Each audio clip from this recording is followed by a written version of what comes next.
Carroll bringing it forward. Thompson's making the run. Carroll hangs on to it though. Still Davy Carroll. Could go all the way here. Oh, what a goal!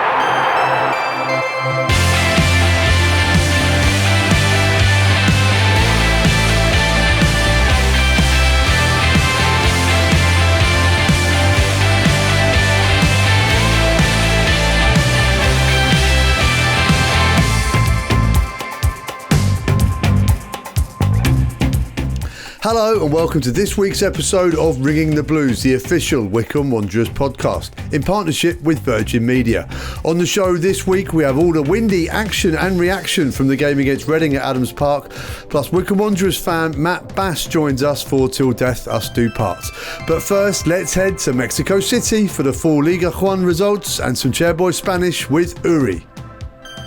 We are ringing the blues from Mexico City. It's me, Uri, and here are the results for League One. Lincoln City 0, Charlton Athletic 0, Wigan Athletic 0, Leyton Orient 2, Barnsley 1, Birmingham City 2, Blackpool vs Rotherham United pending, Bristol Rovers vs Bolton Wanderers pending, Burton Albion 0, Wrexham 1, Cambridge United 4, Shrewsbury Town 1, Crawley Town vs Stevenage pending, Mansfield Town 1, Huddersfield Town 2, Stockport County 2, Exeter City 0, Wycombe Wanderers 1, Reading 1. So, Storm Darragh made the conditions very difficult, but Wycombe and Reading made it an entertaining game to watch despite the weather. So, Chairboys Spanish this week, through the wind and rain. How do we say through? A través. Through, a través. The wind, el viento. Wind, viento. Rain, lluvia. Rain, lluvia. Through the wind and rain, a través del viento y la lluvia. I can't imagine that spectacular game in those extreme conditions. So, wishing for the Wycombe Wanderers to become winter champions, but I know it's very close at the top. Come on, Wycombe. Come on, Chairboys. Back to England with mi amigo Filiberto Cachapollos. Until next week. Adios. Cheers, Uri. Magnificent as ever. Right then, Reading made the short journey from Berkshire to Buckinghamshire to take on the Chairboys at Adams Park. Here's what happened. It was a windy day. Hold on to your hats. Brian Jeeves joined us on commentary.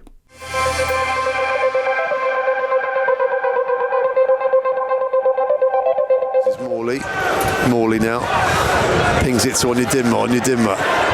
Uses Grimmer. Just to his right, Grimmer. Back to Onyedinma again. Uses Grimmer once more, a bit further down the line. Now into Udo. Now Grimmer. Grimmer's low cross. Oh, yes! What a goal! Brilliant stuff from Wycombe Wanderers. Onyedinma, Grimmer, 1-2. Grimmer, the slide rule cross. And Burley Labara, he knew where to be, didn't he? Got across his man, first time finish. Wycombe 1, Reading 0. The work from Grimmer was superb there. He looked up, he drilled the cross in low, and Labala's just got across his man. Simplest of finishes, 1-0 to Wycombe.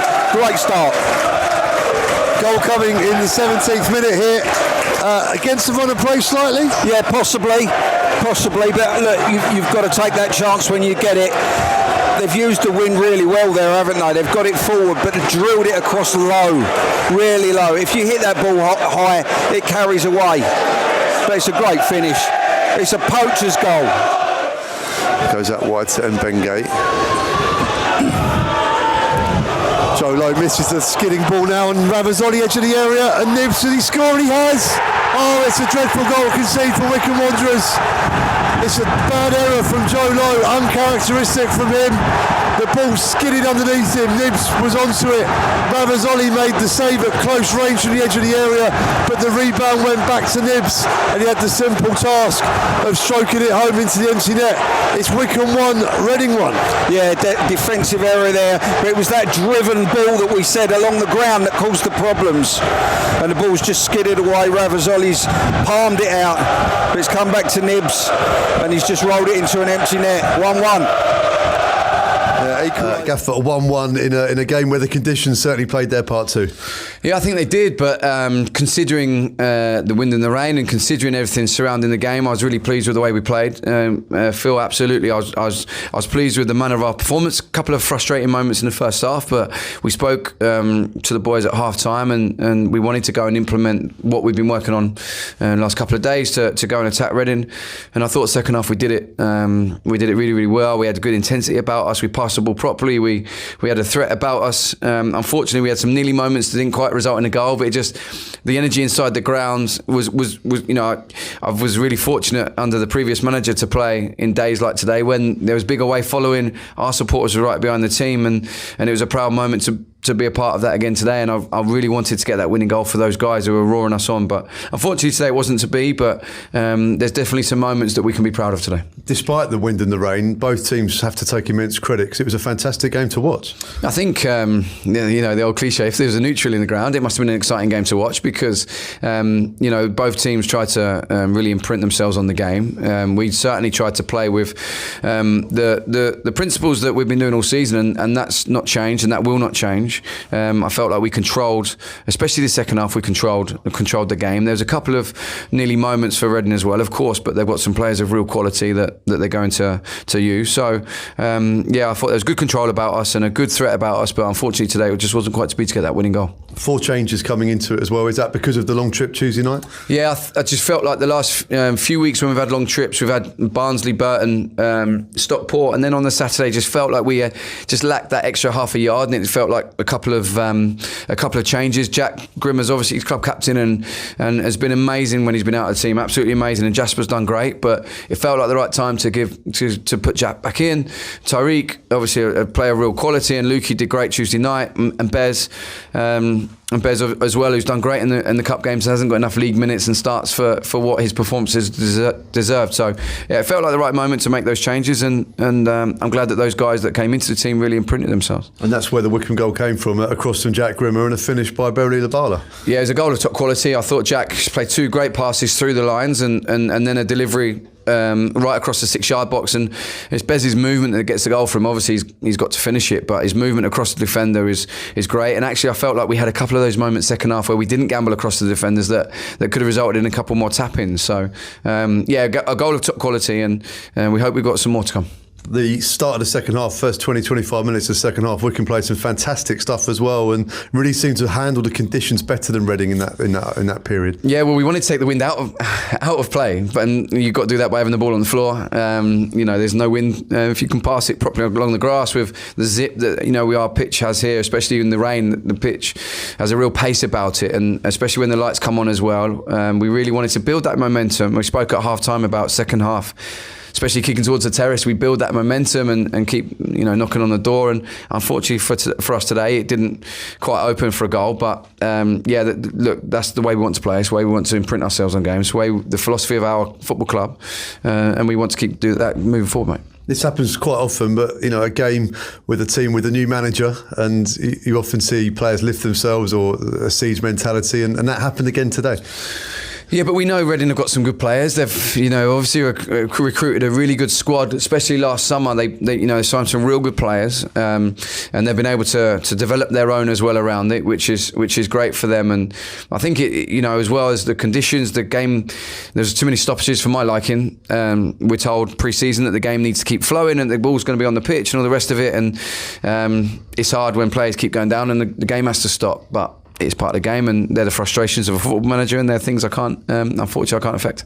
And we've got another busy period coming up now. We've got a cup game Tuesday night, then a tough away fixture at Shrewsbury next Saturday. Yeah, and they're coming thick and fast, and that's why we need the whole squad, and that's why my belief in the group as a whole will remain, because we've seen Jack and Bez not start league games recently, but the cup games enabled them to come and imprint themselves today and really put themselves to the forefront of the thinking, and Tyreek too after his injury. So yeah, there'll be some change on Tuesday night, but that doesn't diminish from the fact that we want to win that game, and then we travel to Shrewsbury for what's sure to be a really tough game for us as well. So yeah, another busy week coming up, but we love it. And how's your injury list looking? Because obviously Christmas is going to be very busy. Any reinforcements coming before then? Yeah, hopefully. Sadzi's back out on the grass, which is great. Unfortunately for Sadzi, he had a little setback when he was coming back from his calf. Joshy Scowen's back out on the grass, and we hope to see him again soon. Vokes is back out on the grass too, I believe. And if I've missed anyone out, I apologise. But yeah, we've got some injuries coming back. So not imminently, but in the not too distant future. Little Giddy might be a little bit longer, Giddy and Kodja, but yeah, it'll be good to add those boys to the group with what's coming up, a really busy period. Jack, a grotty day, but a very good game. Yeah, you're spot on. I think the weather was, horrendous at times, but I think that contributed. You've seen goal kicks and free kicks and that going AWOL, but I think it sort of impeded us a bit more in the first half. I think we got back to our normal self in the second half, and the crowd really got behind us, and we sort of hit our stride a little bit, and we just couldn't sort of convert some of the chances that last little bit. But I think it shows you how far we've come, that we are gutted in the changing room with a point, just as we were on Tuesday at Exeter. We've turned into a bit of a winning machine, to be honest, and dropping points is never easy, but when you perform and you still have elements that you're happy with, it's good to take the positives. It was tough up in the gantry to work out which team was favoured by the conditions in each half, if you know what I mean. Was there a favourable angle of attack? I know, it was quite a weird one, because we were almost trying to drop it into the striker, and then the ball was holding up, and then Reading were trying to go in behind, the ball was fizzing off the pitch. So I think for me it's so cliche, but it was a game of two halves. I feel like we didn't really do too well in the first half, although then we still create chances, and that's, for me, that's the sign of this season, is that even when we're not playing well, we're doing okay. So happy with the performance and things, and I feel like we were more ourselves in the second half. We just needed to tweak. The gaffer spoke about tweaking just little bits and pieces, but the signs were there that we're on a good path, and like I say, if we're gutted that we're dropping points at home, that's a good sign. Well, in the first half, an excellent passage of play which led to Wycombe's goal, and you were key to it.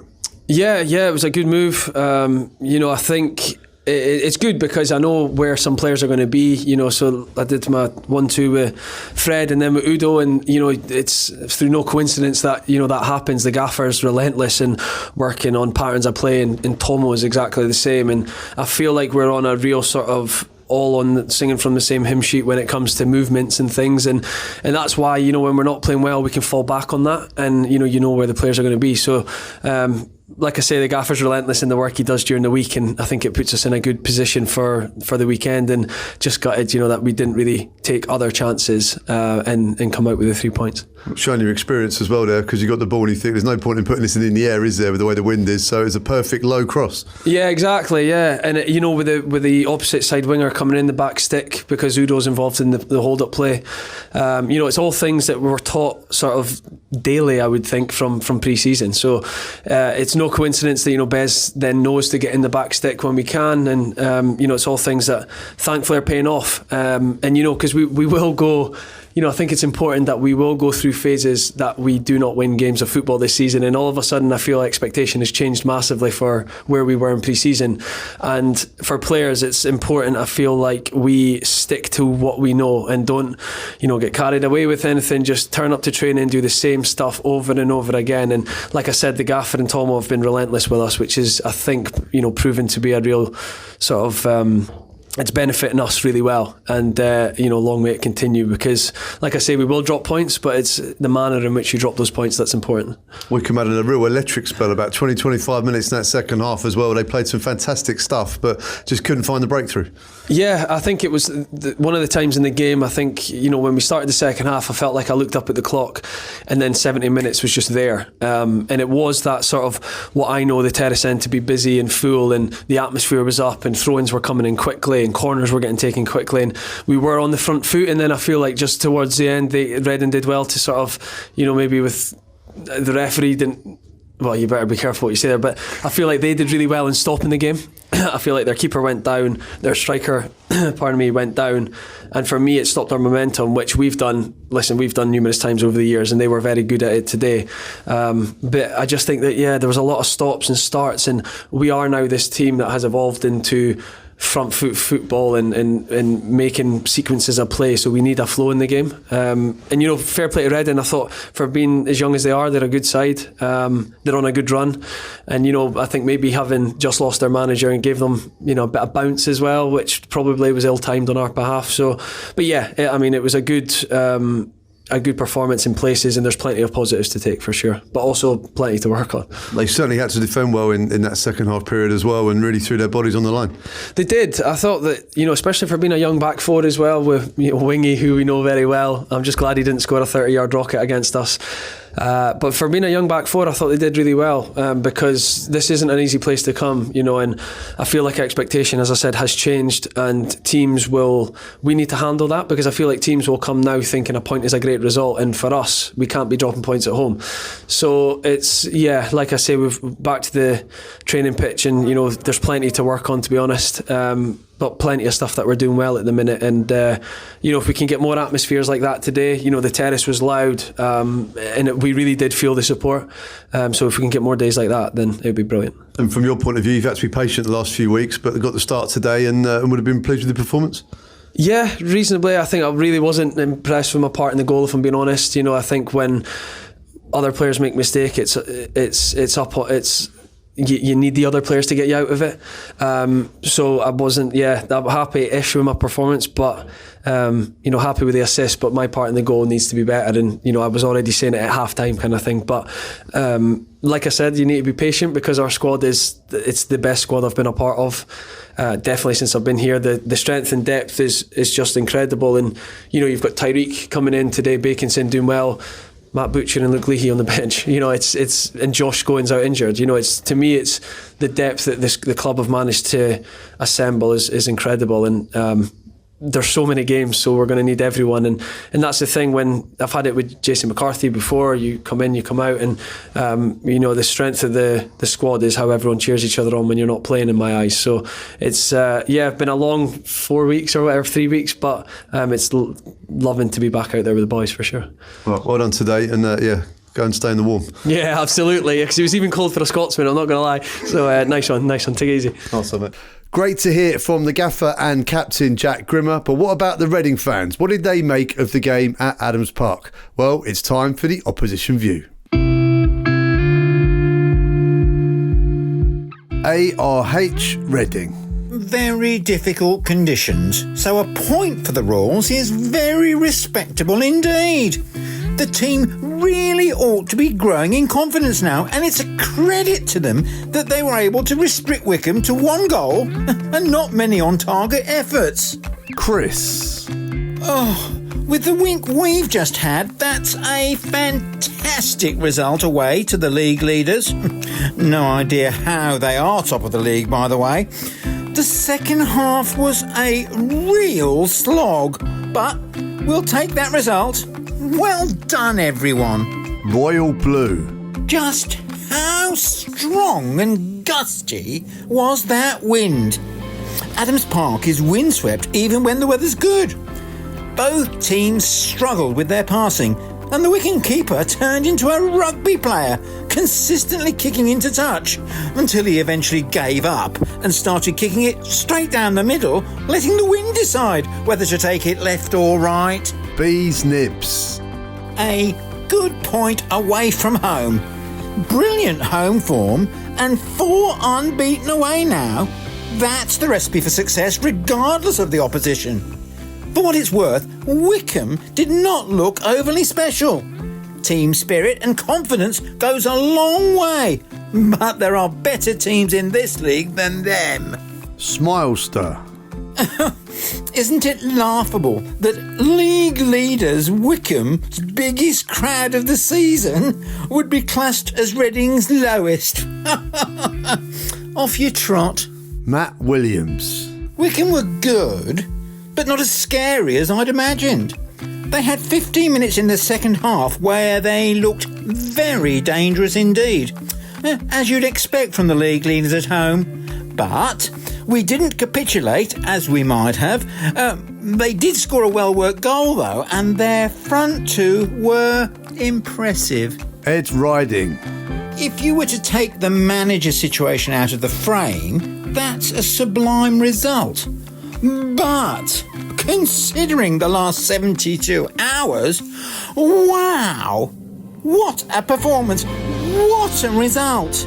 Today showed that the players weren't just playing for Ruben, but for us, the fans, and the club. Up the ding! The Tilehurst End. Big shift on the road today.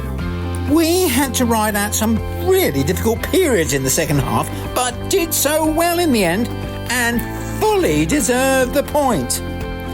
That was the kind of away game we would probably have capitulated earlier in the season. Andy C. RFC. When the EFL can't find a reason to deduct points from us, they seem to go for the next best thing and impose absolutely refs on us who give the majority of the decisions to our opponents. I lost count of how many blatant shoves he let go today. And if that wasn't a penalty, well, it certainly wasn't a dive. Z4 RFC. I never thought I'd see the day when a player is dancing around and joining in with the fans' chants calling his employer a very rude word. But I guess that sums up Dai Young. Jai Min Lee. That's 3 trips to Adams Park in the space of a year. 4 points and a saved training ground. Not the worst return. There's been a rumour that there's a new lightning-fast player in town, and I can confirm these rumours are correct. Virgin Media is here and is guaranteed to be a crowd pleaser. If you're tired of your broadband giving you the blues every time you want to do something, fear not. Virgin Media are right here in Wycombe and have brought their lightning-fast full fibre to the area to keep you entertained in between matches. Tuck into as many live sporting events, movies, games and tunes as your heart desires. Not forgetting our podcast with unlimited downloads on Virgin Media's intelligent Wi-Fi.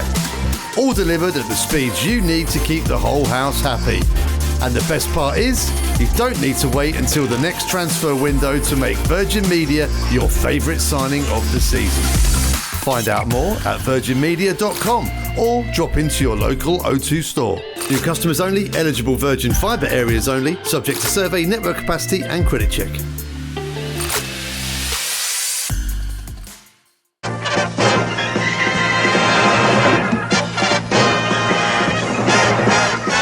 Supporting a football club is like a marriage. Your club is there for life through the good times and the bad. We ask Chairboys fans for their most cherished old memory, their current favourite player, the best borrowed player we've ever had, and for something blue, we talk club merchandise. Joining us this week, Wycombe Wanderers fan Matt Bass. Matt, how are you? Evening, Phil. I'm very well, thank you. Lovely to be on board again. Yeah, you're familiar to our regular viewers because you completed the FA Cup Odyssey the other year, didn't you? Where you went to every single round and we tracked your magnificent journey. In fact, we even set you the challenge of eating beans on toast with Kevin De Bruyne, which sadly never came to fruition, did it? It did not, but he's still in the country, isn't he? So where there's a will, there's a way.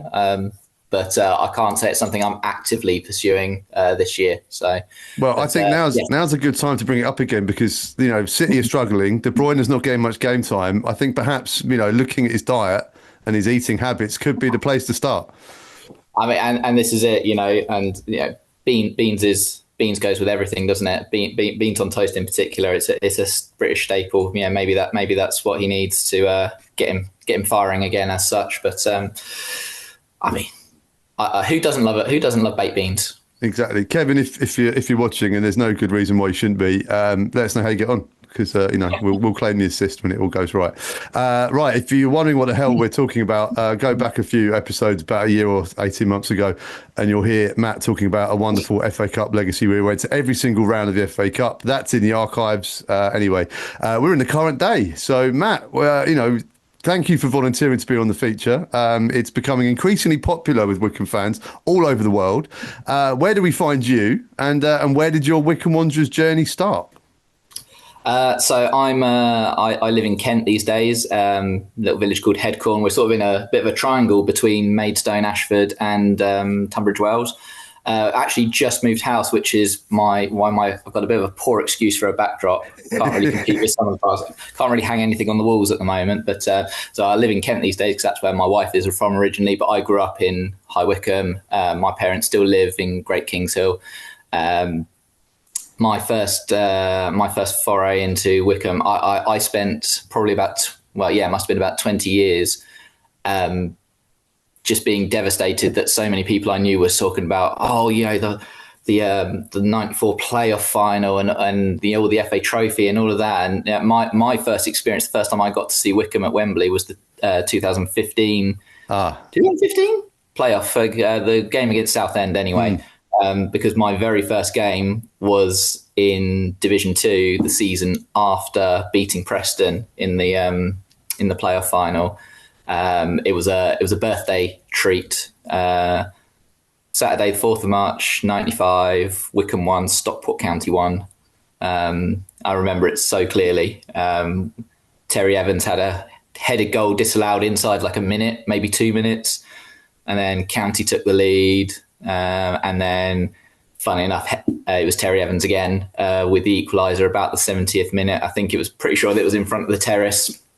I say from that day, I was like, I wanted to go back as often as I could. It was fairly intermittent, depending on when my parents could take me. And I started going regularly, properly, when I was sort of allowed out the house by myself.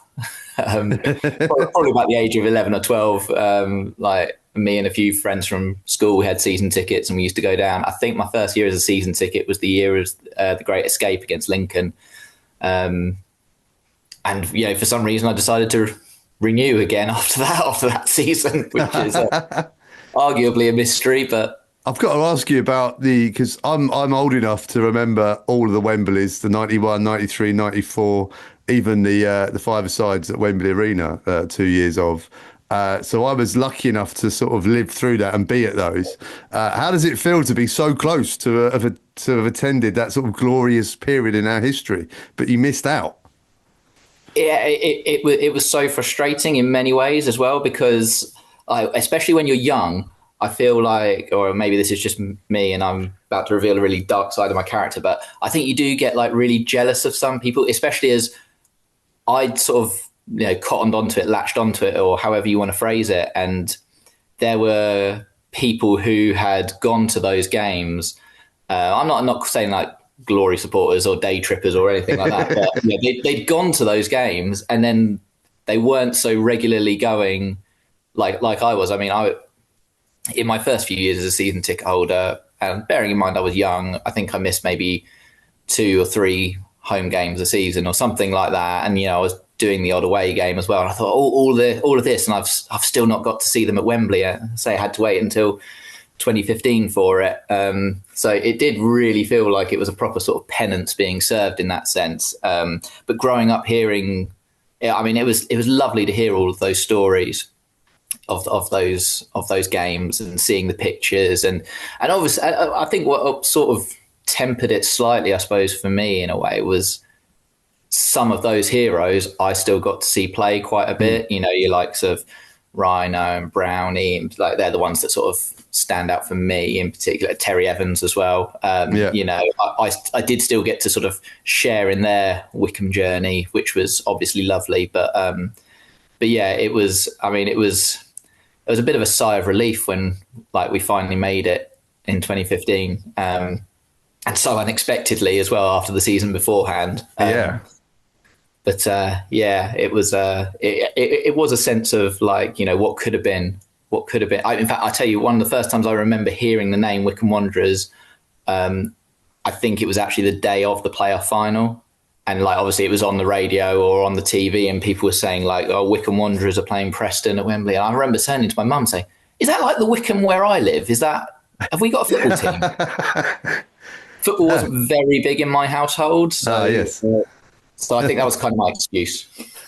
There we are. Right then, so we've still got a large sample size to deal with here. And so your favourite ever Wycombe Wanderers memory, what is it? Oh, it's so tricky. I think anyone from my sort of era who doesn't get those Wembley appearances before, I think the obvious place to go is the FA Cup run, and especially with my particular love of it.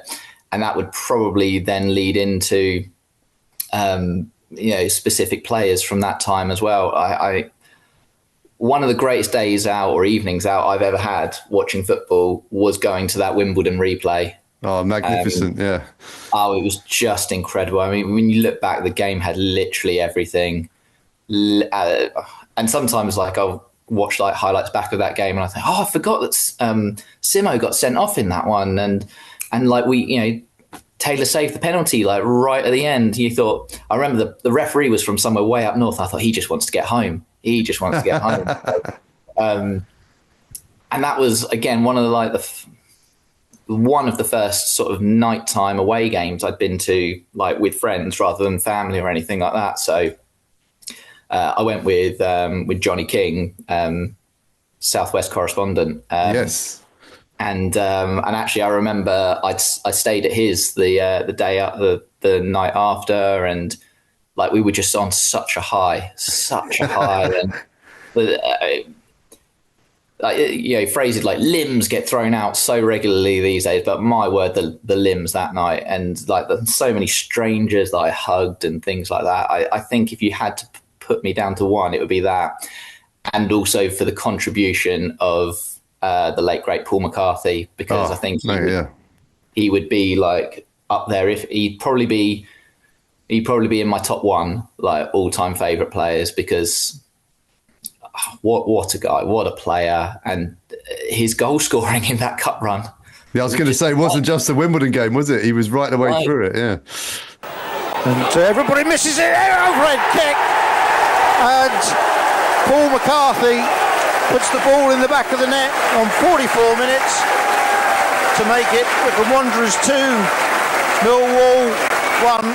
I think he scored, I want to say it was like a bicycle kick against Millwall in the second round, the replay.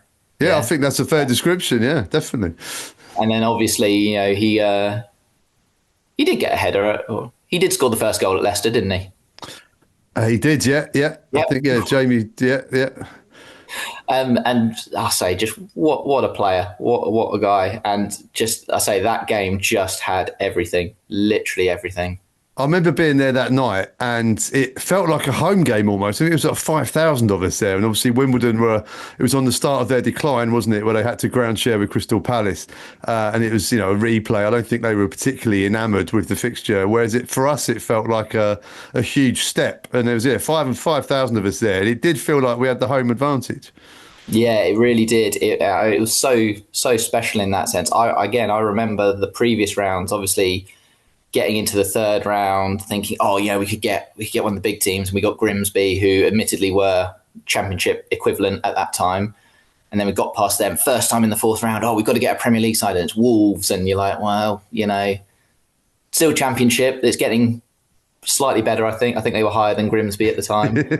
And then we got Wimbledon, and I was like, I know they were Premiership like the year or two before, but yeah, you're right. It really did feel like a home game. Like you say, they were obviously in the beginnings of their very sad decline, but it was just such an atmosphere. I also remember completely outraged. What was I, 15, 16-year-old me, absolutely fuming that they didn't delay the kickoff. Yeah. Many coaches were stuck, weren't they? I was on one of the coaches, but hey ho. I was living in London by that point. I just finished uni, so I was able to sort of bomb down there on sort of public transport. And I couldn't understand why everyone was so late. But I mean, now, the geography of driving a vehicle from Wycombe across London and Crystal Palace, I mean, I have to be honest with you, I'm doing the 92, and that's my only claim to go to Selhurst Park. And I don't really fancy going back anytime soon. It's not massively one to revisit. I mean, I think I've been there twice, once for that game, and then once a few years before that, randomly for a Crystal Palace Man City game. A friend and his friends were going, so like they said, "Do you want to come along?" I think obviously these days, obviously the Palace fans down in the Holmesdale end, I think there's obviously a bit of a special atmosphere there, so it might be nice to go for that. But it's not one I'd rush back to, I don't think. No, me neither. Well, that is a worthwhile entry again. It's been put in a few times, but it's also so magnificent of an evening. It's still one of my favourite ever Wycombe Wanderers matches as well. So it's and like you say, it was like, in terms of a script, you couldn't write it, could you? So everything happened in that game, and Alan Parry even lost his voice, which I don't think has ever happened before or since. And he skied it. Still one of the best ever football commentaries of all time as well. AP up on the gantry at Selhurst Park. Yeah. Fantastic. Right, on to the current day then. And we say this every week, and I will keep saying it. A very tough choice. Your favourite player in the current squad? Yeah, this one, I narrowed this down quite quickly because, as I've said to you in the past, not living locally and having a young family, and obviously doing my FA Cup gallivanting last year, I don't get to as many games as I'd like to. So I've ruled out a lot of the newer players, even though obviously I tune in and I watch all the highlights, etc. So I've seen them in action. But so I've gone with someone who's been around a little bit longer. I've gone for Jack Grimmer. Just because I think a couple of things. I've always admired. I loved when Gaz was in charge. The whole bringing the right player in to fit the culture and real ambassador for the club, which I believe that Blooms has sort of carried that on and that side of things on as well, keeping the Wycombe identity in that sense. And so I think Jack really, I really admire Jack because I think they're going to sound like, I don't know if it's quite the right way to putting it, but he obviously came from stature-wise quite a big club, and yet he wasn't not fallen in, but he came to little old Wycombe, and he just seems to have embraced everything, and obviously now he's club captain. And also, I sort of think sometimes when you don't watch them play and you can't get like over the top ecstatic about how awesome they are, or when they have a bad game, get over the top annoyed with them. I sometimes just think to myself, which player do I think, do you know what? I'd like to go and sit in a pub with you and have a good pint and a good old natter about put the world to rights. And I just think he'd be good company. I think he'd be an excellent person to sit down. I don't even know if he's a beer drinker. I'll buy him whatever drink he wants, but just sit down with him, put the world to rights, just listen to a few stories of his and one. I just think I think he's an excellent ambassador for the club. I feel like he was already doing it, but I feel, looking from the outside, I feel like he's really sort of stepped into that Joe Jacobson role. Like, I feel like JJ always seemed to represent the club really well. And like, if I'd been on here last year, I'd have probably been saying JJ. I just really, really admire Jack without having actually met him. Well, I can safely say you wouldn't be disappointed if you were to sit down and have a cup of tea, or I'm contractually obliged not to say a pint, have a cup of tea with Jack Grimmer. You'd have a great time. And I have to ask you now, if you were to have a Tunnock's chocolate wafer, would you go milk chocolate or dark chocolate? Because this would be very relevant to this conversation. Milk chocolate. Okay. Sorry. We'll let that go. You're in the majority, but you're wrong. We did put it to the vote. We did put it to the vote. It was almost, I think it was like 75%, which I think in political terms is a landslide. So you are with the majority, mate. But I am looking down at you. So yeah.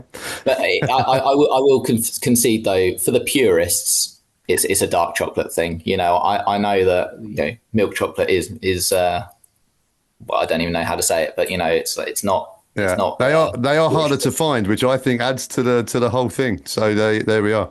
Right, we'll draw a line under that. But yeah, Jack Grimmer, a worthwhile entry into the Till Death Us Do Part annals, and we'll move on now to something borrowed. And this is your favourite ever loanee or player that you wish that we'd signed but never did or never have. So I did have a good think about this, and if I was allowed to bend the rules, and it's not a player we've borrowed, but a player we had for what feels like a short-term loan, I mean, I'd be saying the great man that wore this one. Okay. Off teletext. But he wasn't signed on loan, so I feel like that's bending the rules. I am known to be flexible on this, and also the signing of Roy was so sort of off the wall, and it was so sort of perfect. Look at this. It was so sort of off the wall and such an odd sort of way of arriving at a club, and then to do what he did, I would happily accept Big Roy on this one. So yeah. If I'm allowed to bend the rules, then we'll go for Roy, because I mean, just what a guy, and again, I don't want to keep harping on about the FA Cup, but I love the FA Cup, and then that was it's just the ultimate FA Cup fairy story. I mean, there's so many of those, but that's our one, isn't it?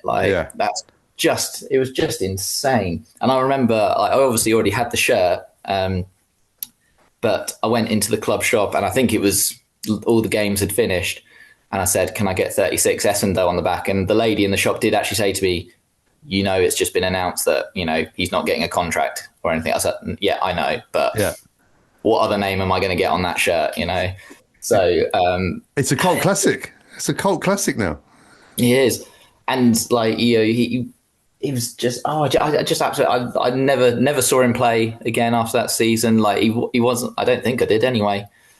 But he wasn't somebody, because I know he popped up at various clubs, but I was too young to be just like, "Oh, mum, I'm off to watch Bishop Stortford play," or whoever it was that he turned up for, Billericay or whoever it was. But for our younger and newer fans who may not appreciate the full gravitas of the Roy Essendon story, is that Wycombe, in this famous cup run that we mentioned earlier on, had a striker fitness crisis, put an advert on teletext, which is like a sort of primitive version of the internet if you're that young, and Roy turned up with his agent and was signed on a short-term deal, and scored one goal that season, which knocked Leicester City out of the FA Cup. Leicester City, who at the time were in the top 2 or 3 in the Premier League. One of the most famous FA Cup goals in any montage you see of the FA Cup, Roy's header is in there wearing the shirt that Matt's got behind his shoulder there. This is a fantastic entry into it. It's bending the rules slightly, but I mean, if you can't bend the rules for Roy Essendon, then who can you bend them for? And as I say, I'm so glad that the red and white did make a comeback as well, because I loved that shirt. I absolutely love that shirt. And for one of our, obviously, blue is the traditional, isn't it? And it'd be nice to have the great memories in those blue shirts. But I think it's nice that we've got one in particular in that red and white, because that was such a lovely shirt. I really, really loved that shirt. Avec, the kit manufacturer, I really liked their kits. Personally, everyone has their opinions on different manufacturers, but I really like those. And I say, it was just such a wonderful moment. It was Danny Bullman's deep cross, Jamie Bates heading it back across, I believe, and then just a bullet header back across Simon Royce. And you just see all the hands go on the heads behind the goal, almost in unison, like a Mexican wave type thing. Oh no. Yeah, absolutely fantastic memory. And he's another one I'll happily sit down with a cup of tea if I ever bump into him. I think I've put a couple of requests in down the years to speak to him about this, and I think he's got so bored of talking about this, he doesn't do any press now around this goal. He's a personal trainer in Cambridge, last time I checked. So if you want to get yourself in shape, then that's the way to get to him. I have to hold my hands up here as well, Matt, because I saw Roy play a week or two before. I think he made his debut for Wycombe. I think me and my brother on the terrace, and I was speaking to someone who's seen Trevor Aylott play for Wycombe Wanderers as well, and I thought, who on earth is this? And whatever pace they're on, it's nowhere near Wycombe Wanderers. And little did I know that he would probably score one of the most famous goals in our history. So there you go. He's like our own. What's that? Ali Dai. Have I got that right? The Southampton bloke. Yeah. I mean, I think he'd come from Finland. I don't know sure how much football he'd played. He certainly looked very rusty the first time I saw him. But I was really pleased that this story came about because there was a sort of, not mercenary, but there were people like Ian Wright and Gianluca Vialli being rumoured to sort of come out of retirement for some sort of showbiz sort of. And I thought that kind of like belittled our efforts to get to where we'd got. And I was like, no, we're Wycombe. We are, we are what we are. We need these sorts of players. And then we pulled out probably one of the most Wycombe players of all time out of nowhere.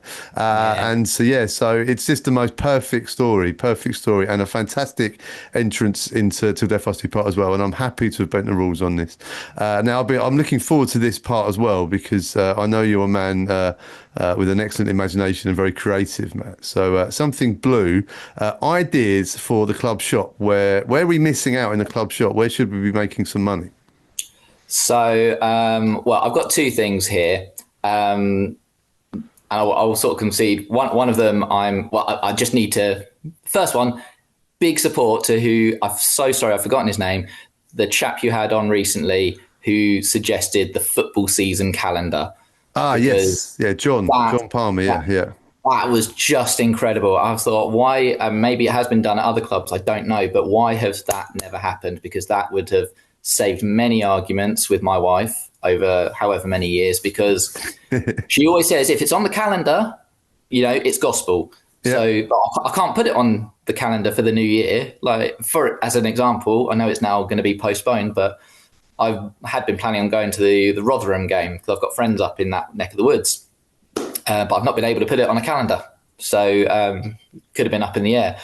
Thankfully, our FA Cup third round appearances means that that's not going to be an issue. But the idea that you can literally put all your fixtures on, or even, and for the sort of slightly more fair weather fan, if you like, these days, like myself, the idea that I can say, right, I'm in April, I've got Barnsley away marked. I am off to that, But so that's only for Sky to move it.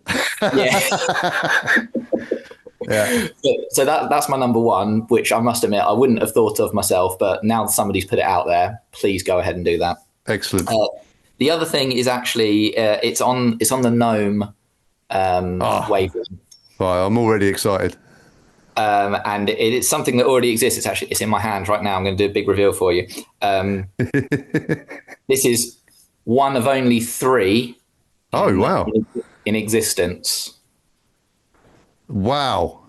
What is that? Who is that? Well, it's a funny story, Phil. For the listeners, Matt is holding up a what looks to be sort of a Trumpton-esque figure wearing a Wycombe Wanderers kit. It's well made, and it's got a lovely head of hair on it. So tell me the story. So this was I've got a lot of family in Peterborough, where I'm sorry about that. I'm sorry. a lot of everyone's dearest friends reside, don't they? Yeah. And we were up visiting family one day. I think I'd stayed at my grandma's house, and my mum and my aunt had gone shopping in the city centre, and they stumbled on this market stall where they'd been making these like little ceramic figure things, and but they've got little football on the bottom, and they'd done them all in like Man United, Arsenal, Liverpool, etc. And so my mum said to person on the stall, said, well, my son's not really interested in those. Would you make a Wycombe Wanderers one? I think they said, what does a Wycombe Wanderers kit look like? And they painted it up. They got the Verco on it. Wow. And they even wrote, because this was at the time, you probably can't see it now, it's faded a bit, but it does say FA Cup run 2000-2001 on it. Excellent. And she even got Bass written on the back. Amazing. But what I thought was strange is, and you might have to correct me if I'm forgetting things slightly wrong here, I believe that Bodger was the mascot by this point. I might be wrong, or it might have been. I think we're in the Bodger era this now. Yeah, I think we are. Yeah. And now that I've said that, do you not think there is a striking resemblance? Yes, there is. Or there at is. least a passing resemblance. The hair colour, the size of the nose. Yeah, you could be onto something here. So I was just really baffled when my mum came back, and I thought, you've had a Bodger made for me. And I was like, I didn't quite get it, but I really appreciated it nonetheless. So I'm not sure why, but she had 2 made for me. One of them, just in case I ever lost one, I guess. So one of them lives here at home. It's usually on my daughter's bookshelf. The other one, I think the other one is still at my mum and dad's house. Okay. And the third one, I don't know if she tunes in, but there's a really lovely lady that my mum used to work with called Angela. And she... bit cheeky here. I would, when I started going as a season ticket holder, I would go and I'd spend all my money on burger and chips and fizzy pop, etc. And she had season ticket. Her and her husband would go, and then like every now and then during the season, she'd bring in all of her programs to work and give them to my mum, and I would have them. So she always used to give me her old cast off programs, which was great because I still read them. I just got them like however many weeks late. So my mum had one made for her. So. Angela, if you're watching, here's another one. I hope you've still got yours. Well, this is an excellent idea, and also there's a happy ending here as well, because we've had some frankly quite harrowing tales about some of the demises of the gnomes down the years. So although we have seen a pristine gnome recently, which really lifted my spirits. I think, what would you reckon? Sort of maybe some sort of clay figures of the current squad, or people sort of, I don't know. I mean, I think wouldn't you want a ceramic model size of your hand of like a Richard Kone or a Josh Scowen or. Well, I mean, I can imagine now sort of Gareth McCleary at a Potter's wheel. That would bring the fans in. Look at that hair as well. Turning it the wrong way. That's a thing of beauty. Yeah, I think you could do something Cleary's I don't know. They're not dreadlocks, are they? Whatever we call them. I'm not sure why I've decided that Gareth McCleary should be the person making all of these as well. I just sort of imagine him without his shirt on, behind a potter's wheel in the club shop. That's the content that we subscribe to, Phil. I think we need to make this happen now. Now that you've put that out there, that is the content that we want. All right. Next time I see G, I'll ask him if he's got any history of pottery. Yeah. I mean. Stranger things have happened. Oh, this has been magnificent, Matt. Wow, this has flown by, and we've got some excellent entries into the annals. And you did warn me that there'd be a surprise at the end, and I'm very glad you didn't tell me, because the first time I saw that clay figure, that was the first I'd heard of it. So that was awesome. Thank you very much. Right, when do we see you next at Adams Park, mate? As a fan from afar, do you get to many home games? When are you coming next? Yeah, nothing firmly penciled in. I've got my eye on the Charlton away game, which I believe is between Christmas and New Year. Yeah. But I will be up in visiting family around Christmas, so hopefully I'll make it somewhere around then. But yeah, it has been too long since I've been to Adams Park, so hopefully soon.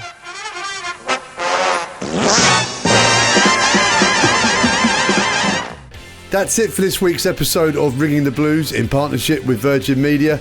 We'll be back next week with news of our trip to Shrewsbury Town to see some old friends. In the meantime, come on you Blues.